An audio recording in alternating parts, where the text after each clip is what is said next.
Okay, so last time we have been talking about something called new imperialism. It turns out that Europeans are, it never gets old to conquer the world. And the first phase of imperialism we saw was like Spain and Portugal. They did their thing. But actually, if you've been paying attention, Spain and Portugal aren't like that great anymore. And they're kind of like falling apart. But that's okay, because other countries are going to fill in the gaps. And the country that rules the greatest percent of planet Earth is on the screen. What empire is this? That's the British Empire. And you know, they used to say things like the sun never sets on the British Empire because there was like always part of planet Earth where the British flag was, and it was like, you know, daylight. So it kind of makes sense when you look at this map, and they used to say the sun never sets on the British Empire. So we mentioned yesterday Australia and New Zealand as our area of focus. And there's a couple things about New Zealand and Australia that are problematic. One is that what is a bad thing about Australia and New Zealand out here being isolated for thousands, tens of thousands of years? No exposure to disease. And that's actually a bummer because we've seen this play out before in the Americas. There's something that we've referred to called the Columbian Exchange, where Chris Columbus sailed the ocean blue in 1492, but he also brought with him something that the Native Americans had no previous exposure with. He brought, the Spanish in general brought smallpox, and it winds up knocking out something like 90% of the population of the Americas, right? That's a bummer. And we saw the same thing happen yesterday. We mentioned the Native Australian people. We identified the native people of Australia. These are the Aborigines. We looked at these pictures yesterday. These Aboriginal people, they were very low on the level of technology. We also identified in New Zealand, they have a native group of people as well, the Maori, and we identified them as being broadly related to the Polynesian people. So now just kind of like talking a little bit more about New Zealand, it says in the 1880s, the European population, you'll write down, was 500,000. It turns out a lot of white Europeans were looking to move to New Zealand. They're looking to do business and see opportunities for a future there. It says on the handout that the British allowed this new white majority to have greater, you'll write down the word self-rule. Because it turns out that when the British looked at Australia, when the British looked at New Zealand, there was a white majority. And they thought, well, okay, you guys are a white majority. I'm pretty sure we can trust you with like making your own laws and making your own decision. We call this self-rule. And the British allowed the new white majority to have greater self-rule. Now, they're not going to look at that with the same way everywhere they go. When they go to India, they're not going to look at this non-white majority and say, yeah, you guys should get self-rule. They're not going to look at Kenya and look at the non-white majority and say, yeah, you guys deserve self-rule. They're definitely not going to say that in Nigeria. But there are two other places on this map on your screen where they do have huge white populations and they're going to give self-rule. What are some what is a white majority country on this map that they'll give self-rule? We've already got Australia, we got New Zealand, but someone else. White majority. Canada, where it says on the handout, it says this is similar to Canada. We'll write down Canada. There's a second example. There's a second example after we write down Canada. There's another country that's not a white majority, but it definitely has a sizable white population. What part of the British Empire is not a white majority, but has a lot of white people living there to this day? Well, they're independent, so let's cross them out. And another one. When I think of Egypt, I'm like, oh, a bunch of white people in Egypt. Like, no, that's not really a thing. Germany is not owned by the British Empire, so we're looking at areas in pink owned by the British Empire. Well, Ireland is all white. You know, we've already said Australia and New Zealand, but there's a part of Africa that has a sizable white population.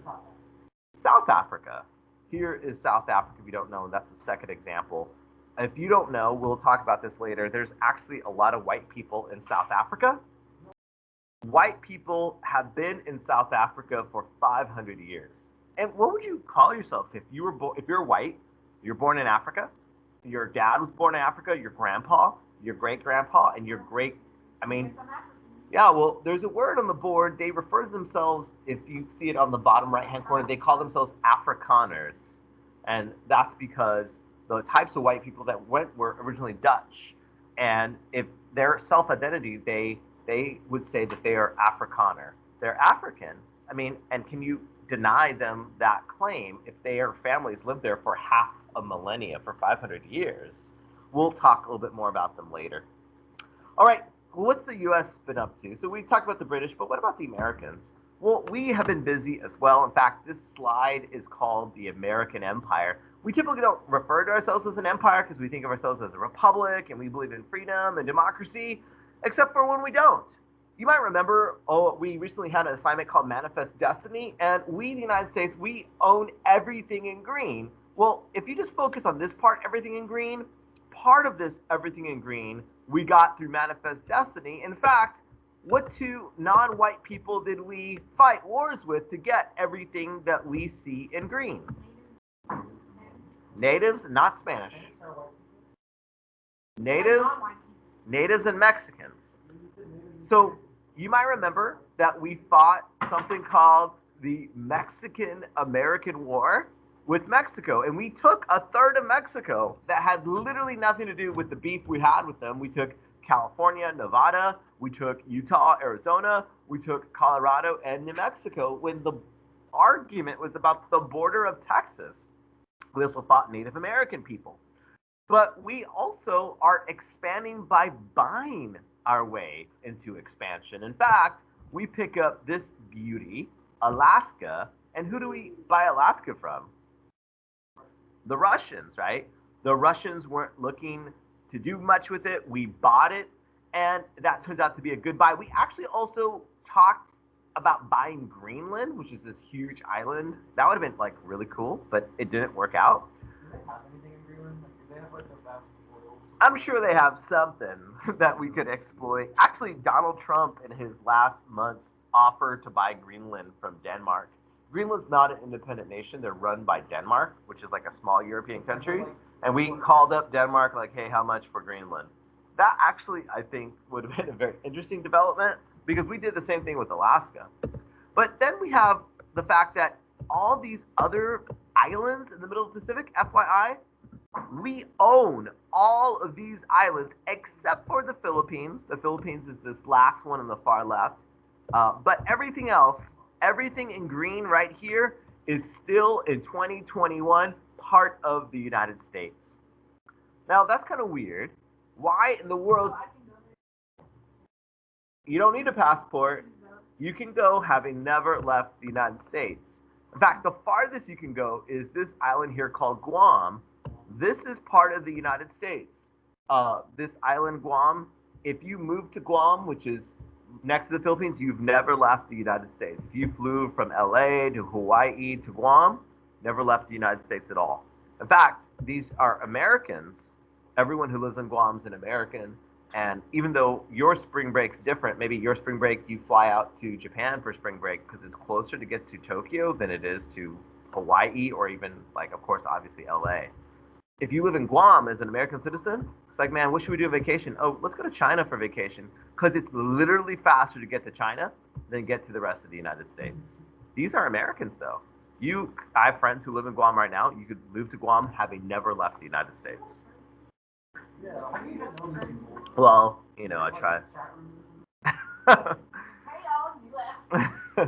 Who here's from the U.S.? Oh, Guam's here. So it says on the handout that needing new markets, the growing U.S. economy look to what Asian nation as an export market. If you're looking at this, there's a reason why we're gobbling up all these islands. We've got steamships, which is cool, but you need coal to burn to make the steam, to make the ships go. And it would be kind of cool, we think, if we could like pick up some of these islands as bases, as refueling stations. And what Asian nation are we super interested in doing business? And man, if we can only sell just a couple things to these people, would make bank. It's the same nation the British are interested in. China. And we're going to write down on the handout, we were looking to what Asian nation as an export market. You'll write down China, please. Oh, I'm so sorry. Natives were not granted voting rights. My apologies. So non-white people in New Zealand and Australia, the Aborigines and the Maori, not given voting rights. So what Asian nation do we look to? We look to China. And there are a couple of candidates on this map that we kind of check out. You're checking people out, kind of looking at, what are my options? And there's 3 islands that we, the United States, see as a possible naval station for us to take over. And the first one we take a look at is this archipelago, this series of islands here. We check out these series of islands is none other than our very own Hawaii, which we'll take over later. We'll write down what 3 islands. The first is Hawaii. Write down Hawaii, please. There's another island that we check out that we think would be kind of cool if we owned, and that's the one that we mentioned that is on the far west of this map. This is the farthest island owned by the U.S. to this day. This is Guam. It's spelled G-U-A-M on that same line. And then there's even bigger than Guam. It would be super cool if we could take this over. It's this archipelago. This is the Philippines. We want the Philippines. We'll write that down on that same line. Philippines, P-H-I-L-I-P-P-I-N-E-S. Who's the Philippines named after, by the way? That's right, King Philip of Spain. You might remember, even if we want the Philippines, they're currently in a relationship with Spain, and we're gonna have to break up that relationship to get at the Philippines. On the handout. Going back to Hawaii for a moment. Hawaii's super cool, but Hawaii's got a problem. It turns out they have their own government. It turns out they have their own people. It turns out that they have their own queen. And if we want to take over Hawaii, you know what we're gonna have to do to that queen of Hawaii? We're gonna have kill. Gosh, Cameron. I mean, that escalated. I mean, I'm fine just kicking her out of power and throwing her in jail. Cameron, you don't have to go to murder. I mean, if you really want to stop it, wow, Cameron. On the handout, we'll write down that they overthrew the queen, Liliuokalani, with the help of the U.S. military. So we want Hawaii, so we take it. We get what we want. And so don't think that we're not an empire.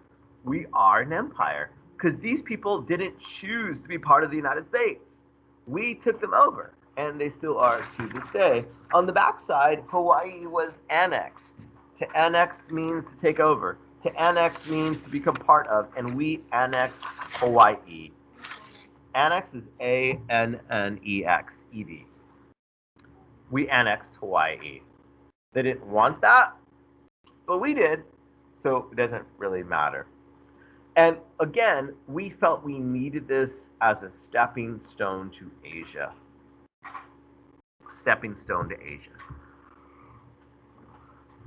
All right, so below that, you have this character, a guy named Emilio. Now, if you meet a guy named Emilio, what kind of name is that? It's a Spanish name. You're thinking, okay, this is like a Mexican guy or Puerto Rican. Well, Emilio's actually from the Philippines. And the reason why he's got a Spanish name is, again, who ruled the Philippines for a couple hundred years? Spain. And you know what? When you're ruled by people, they give you their language, they give you their names. So there's a lot of Asians, a lot of these Filipinos that got Spanish last names. Emilio is on that list. And why is Emilio a guy that gets his own line on our notes? We're going to write down he fought for Filipino independence. How do you spell Filipino? FYI, it's on the bottom right hand of your handout. The word Filipino is different than the Philippines. You see there's a PH for Philippines and F for Filipino. It's just because English is weird and there's weird rules. So make sure you don't spell it wrong. Independence. Emilio wants Filipino independence. And I mean, who can blame him? Who wants to be ruled by Spain? Literally nobody, right? And who wants moreover to be ruled by people on the other side of the planet from you? they don't. And they are looking to establish their independence. And then something interesting happens. We, the United States, get into a fight with Spain. In fact, we didn't get just into a fight, we actually fight a war with Spain. And we have a very clever name for this war we fought with Spain. Guess what it's called? It's called the Spanish-American War. Now, you know we had a Mexican-American War because we fought Mexico, and we're America, and we won, and we got a bunch of free stuff. Well, we actually fight a war with Spain, and we win, and we get a bunch of cool stuff. And this war was like an embarrassment for Spain. Like, we knew, man, the Spanish army is trash. We weren't afraid of this fight. In fact, more Americans died of mosquitoes giving them sickness than Spanish bullets. And so the war went really great for us. And we got some really cool things. 3 things we got out of this Spanish-American War we're going to write down. The first is actually an island off the coast of the Dominican Republic. If you take a look over here, here's Florida, there's Cuba, and there's Haiti and the DR, the Dominican Republic. What island is that to the right, to the east of the DR? It's labeled Puerto Rico. We get Puerto Rico out of the deal. Where it says areas that we took over from Spain, write down Puerto Rico, first of all. We get Puerto Rico. And actually, again, to this day, Puerto Rico is part of the United States. If you are, what's up? Yeah, if you're born in Puerto Rico, you're a U.S. citizen. But there's a weird thing about Puerto Rico because is Puerto Rico a state? No. Nah, it's a territory. And that means some weird things. It means, guess what they don't get to do every 4 years? They don't get to vote. But we're a democracy. And remember we said no taxation without representation? If they don't get to vote for president, guess what else is not something they have to do? They don't have to pay federal income tax. So, I mean, what would you prefer? Would you be okay never to pay federal income tax, but you didn't get to vote? Well, that's Puerto Rico's situation right now. Puerto Rico, you are an American. You could move to Puerto Rico if you want, yeah, because they're American citizens. But if they move to the U.S., will they start to pay taxes? I think if you are living here now, then you would pay federal income tax based on where you live. So there's Puerto Rico, we get it. And it's still part of the United States to this day. Some people want it to be the 51st state, and they have the right to. That would mean we'd have to change our flag, you know. And is it worth it? You know, like, come on, guys. Just keep how it is. We also get 2 other things out of the deal. We get these last 2 islands as far west as possible. We get Guam, so we'll write down Guam, G-U-A-M. We get that from Spain and the Spanish. Yeah, on the same line. There's 3 areas we took over from Spain. We get Guam, which is cool for us, and we still own it to this day. Thank you very much. And finally, we get the big one. We get the Philippines. And you may not know this, but the Philippines was part of the United States for like 45 years, 47 years. My great-grandpa was stationed there, I think. In the Philippines? Well, we're going to talk about the Philippines and things that Americans who were stationed there did. Oh, he had a kid with he had my grandpa with the Filipino race. Oh, so you're part Filipino? Well, not, he's not said grandpa, so Oh, not by blood. I refer to him. Oh, okay. So not by blood. Okay, that's interesting. It's really cool, though. That is cool. He was born on Awesome. I was born on a base too. Yeah. I was born in a military hospital. Beaumont Army Hospital I was born in. The more you know. The more you know. Yep. On the handout, there's another war that happens at this time. And it's got a funny name. It's called the Sino-Japanese War. Now, that's not like any country I've ever heard of, Sino, and I'm sure you've never heard of it. But for various reasons, the word Sino is a reference to an Asian country that we all know. And it's what's that? It actually refers to China. And so this is a war between China and Japan. Now, we could probably guess a little bit about what's going to happen in this war because how has China been doing lately in war and fighting. Not bad, not good. Not good. In fact, who beat them up and humiliated them? The British, because what were the British pushing on China? Opium. And there was something called the Opium War we've talked about. And the Chinese have like decided not to modernize. They're like, yeah, we don't need like Western culture. And they never went through a scientific revolution. They never went through an industrial revolution. And you might remember like the Chinese like went to battle with like spears against like the British with machine guns, and it wasn't like a pretty thing.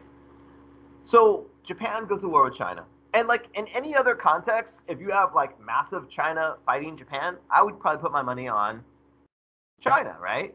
But Japan has decided to do something that China did not. Japan has decided to modernize. Japan actually made the argument, and Japan said, I think if we don't want to get beat up by white people, I think we need to do what white people are doing. We need to have guns. We need to modernize. We need to have machines and factories. Japan kind of gets it. And because of that, who's going to win this war, China or Japan? We'll write down Japan wins. Japan defeats China. How about that? Japan defeats China. So, FYI, Japan is on the rise. They're going to actually be so on the rise. They're going to make friends with this guy named Adolf Hitler. And Japan's going to want what white people have, an empire. And then they bomb Hawaii. They bomb Hawaii. So we drop the sun on them twice. Yeah, we do. We bomb them with atomic bombs twice. China, China, also, FYI, is continuing a sad decline.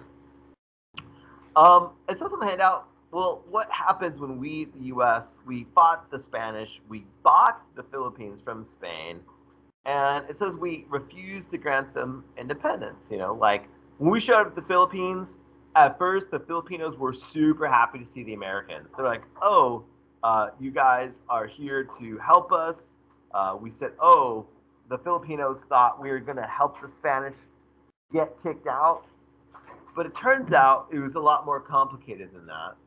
It turns out that we show up to the Philippines, and at first the Filipinos were like super happy to see the Americans. You're going to help us get the Spanish out, but we're not there to like free the Philippines from Spain.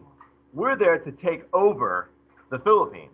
And so it's true that we lower the Spanish flag, but what flag do we raise? Ours, right? And so they were excited for 30 seconds we showed up, and then when they realized we're not there to help them, it gets super awkward. In fact, it says on the handout what happened when the Philippines and we bought the Philippines and refused to give them independence. We write down there was war. Now, this last few lines is about the American-Filipino War. Now, we've heard of the Revolutionary War. We've studied the Mexican-American War. Briefly did the Spanish-American. You've heard of the Civil War. Has anyone ever heard of the American-Filipino War? No. And you think if you never heard of it, it must be not a big deal. Let me tell you, it was a big deal. Let's look at some reasons why it was a big deal. Number one, what kind of methods did we use on rebels? Now, these are rebels, but what do these rebels want in the Philippines? They literally just want independence. They literally just want to run their own country. Is that like really wrong? Is that shocking or bad? It's not. But what is shocking and bad is the methods we use to control the people. In fact, it says on the handout, methods the U.S. used on rebels. Well, I want you to write down the term concentration camps. We started using concentration camps because we felt I can't trust the farmer in the field. I don't know if I can trust that grandma. I don't know if I can trust these kids. We probably need to round people up. We have questions and put them in concentration camps because of the crime that they want independence. How in the world do these non-white people get off thinking that they can run their own country? Not on my watch, says America. And on the handout, it turns out that this is a very intense conflict. And you would think the fact, like literally in this room, no one has ever studied or heard or seen a video about the American-Filipino War, must be not a big deal. It's a big deal. On the next line, it says death toll. Now, when we think about like things that are important to us, a lot of times things are important to us because like Americans died. 9/11 is important to us because 3,000 Americans died. We've never heard of the American-Filipino War. a lot of Americans died. What's this death toll? How many Americans died in the Philippines? 54,000. That's a ridiculous number. How do 54,000 Americans die in a war and you've literally never heard of it? That's a huge number. But listen, bigger than the amount of Americans who died is the amount of Filipinos that died. There's two numbers I'm going to give you. One's on the low end, because we're actually not sure how many people we killed, which is never a good thing. So there's a low end, and then there's a high end. Either way, it's bad and weird that we've never mentioned it. We're going to write down on the low end, we killed, on the low end, 250,000 people. That's the low end. On the high end, it's possible we killed 1 million people.